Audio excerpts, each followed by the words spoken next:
So today, welcome to our lunchtime talk today for Falls Prevention Month. We've, throughout the talks that we've had so far, we've talked about a number of issues to do with falls prevention. We've talked about how footwear can help, how different conditions that you have can put you at risk of falls. Patrick Antonio did one last week where we were talking about, who's just walking in the door here, he was talking about how as we grow older, we start to lose sensation in our feet sometimes for conditions such as diabetes, and how we can treat those and help with balance and fall prevention in that population. At the end of his talk, we talked a little bit about a product called BalancePro, which is an insole that can prevent falls really for people who have peripheral neuropathy. And today we have Dr. Stephen Perry, who's a professor at Wilfrid Laurier University, who's going to be talking to us about the development of that product. Welcome. Okay, thank you, Tilak. So today I'm going to talk about some of the basic research behind this product and understanding how it has been developed. So basically the main thrust of this research is to prevent falls in older adults. And so 1/3 of older adults have fallen during a single year. And this is estimated about 1.5 million elderly will fall more than 3 times a year. And so some of the main reasons are the environment, weakness, or gait and balance disorders that cause these falls.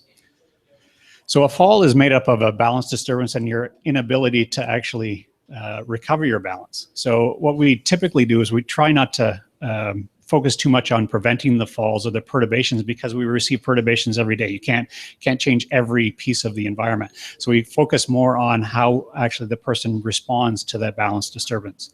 So some of the key terms I'm going to talk about today is the center of mass, which is basically just the center of your body, and then the base of support, which is your contact points with the environment. And so as we stand, it's very simple. The center of mass is located right over top of the base of support. So very simple maintenance of balance. But as you walk, we get into transitions that expose you to some very situations where you're going to lose your balance. So single support, points where you're actually center mass is outside of your base of support. So during these times, you need some extra sensory information to manage these areas. Okay, and so we manage them through basically sensing the environment. So sensing from the sensory systems, which is vision, vestibular, and somatosensory, which is sensation from the feet, so touch, stretch of muscles, and so forth. And that's fed to the brain, and then the brain delivers information to actually turn on muscles to recover your balance, to control your muscles. So basically, the information from the bottom of the foot is very rich. So a lot of pressure distribution changes occur under the foot. So it's not just a simple contact with the floor. It's really the distribution of force that the brain uses to actually determine which muscles it wants to turn on and turn off. Okay, so these sensory information from the foot can actually turn on or activate muscles or turn off muscles. And they've been shown to actually be able to do this within about 35 milliseconds of the input of the pressure from the bottom of your foot. So you do it almost unconsciously. And so the sole of the foot is very detailed in its sensation. It has many cells that exist in the bottom of the foot, okay, that detect different types of sensation. It determines touch, pressure, vibration, tickle, flutter, all of these different types of information. And it's been shown that the foot is a very highly sensitive organ. Basically, it's very dense in the properties that it has and the different cells that exist in the bottom of the foot. And these are the 4 different types of those mechanoreceptors that exist. And some of them are very specific. So this is one study that just shows that one mechanoreceptor that was recorded with a technique known as microneurography, where they insert a needle into the nerve, and they can pinpoint just one cell. And this one cell, all it responds to is a slide to the left. So you can hammer on it as hard as you can and you won't get any signal. But if you just gently swipe it to the left, it'll fire like crazy. So it'll actually give information to the central nervous system. And so you get this very specific and detailed information from all of these cells. Again, we show that these sensory informations are very specific to where you are in the gait cycle. So when you're in single stance, it's for maintenance of balance. When you're putting the foot down, it's for weight distribution. So how much weight is on each of the feet, and also when you're swinging the foot through, it's actually used to actually determine if you contact a surface or if you can't get that foot through. So I'm just going to skip over that one. But as we age, basically what happens is that the number of these cells actually decrease. They get damaged. The skin becomes very inelastic, so that the transmission of the pressure and so forth gets a little bit masked. And so what happens is we need something that increases this ability to sense. So one way we actually, I just want to mention that as we grow older and we get into the 6th and 7th decade of our life, basically the sensation starts to ramp up. So you start to lose this sensation even quicker, and we don't even notice it. So this is not a sensation that you notice losing, like vision. So you not be able to see or you get blurred vision. This sensation is not detectable usually by the individual.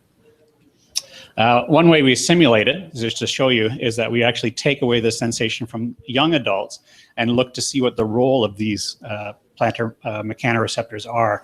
And so we actually determine how they work within the system. So like weight distribution and single stance, these are very important.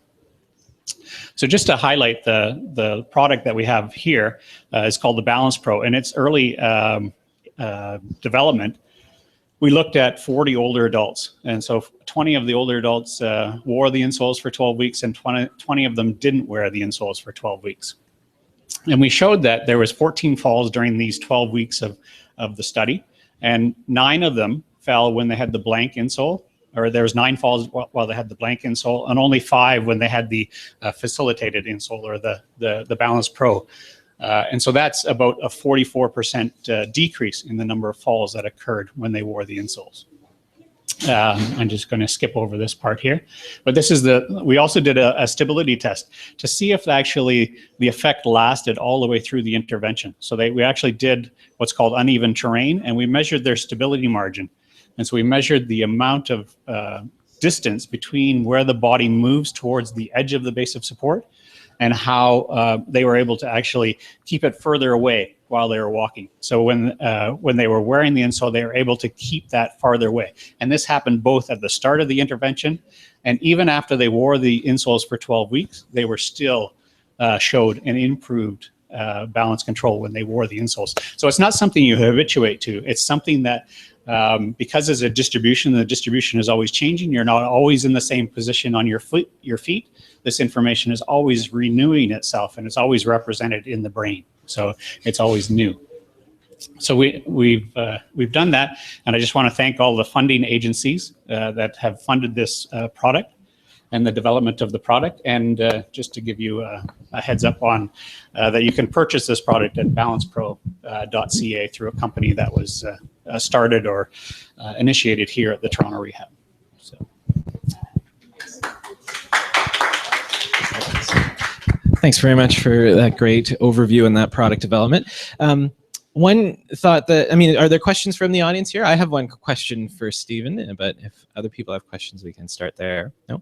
So with this product, I know a little bit about the history of the development of this. And initially it was developed and licensed to a commercial partner. They found that it didn't sell particularly well, and that's why you've now launched a spin-off company to try to get this out there. Do you want to comment on that, how that all came about and what you've learned from that process? So one thing that we've learned is that when it's been licensed to a company, the company had somewhat of a difficult time selling the product because of the need or the complexity of this type of intervention. So simple, attractive, or interventions are very easy to sell, and so they had a difficult time marketing it and so forth. And so that's why we decided to take up a independent company that allowed us to actually simplify the complexity of the insole and try to get it out to the market that needs it. So. That's one of the goals of all the research we do here at Toronto Rehab, is to find the most efficient way to get the findings out so that the public can benefit from it, either through a product or policy change. So that's important lessons that you're learning there. Great. Any other questions?